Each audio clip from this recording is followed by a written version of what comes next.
রবীন্দ্র রচনাবলীর নবম খণ্ড দিয়ে চাপা দেওয়া সুইসাইড নোট, ছেলেকে লেখা।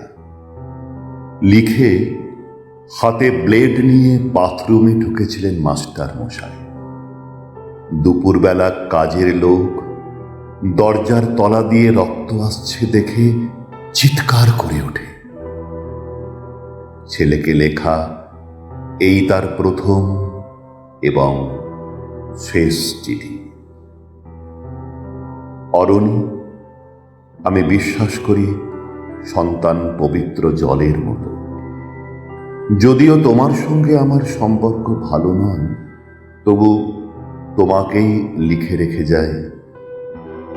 গত 2 বছর তোমার মায়ের চিকিৎসা বাবদ আমার যৎ সামান্য সঞ্চয় আপাতত নিঃশেষিত।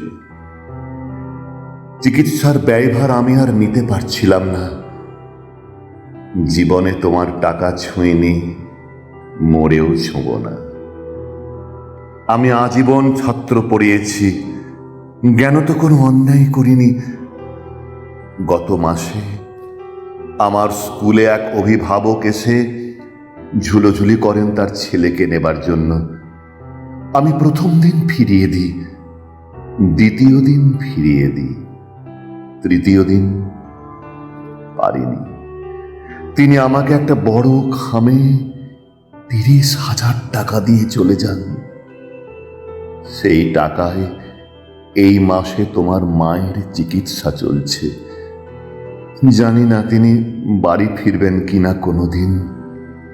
ফিরলে বলো, পৃথিবীতে আমার বেঁচে থাকার অধিকার চলে গেছে। ইতি, বাবা।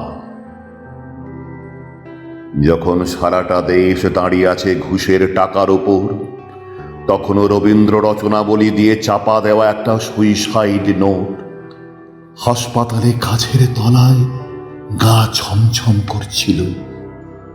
এগিয়ে গেলাম সাদা কাপড়ে ঢাকা মাস্টার মশাইয়ের দিকে, একটু বেরিয়ে থাকা পা দুটোর দিকে।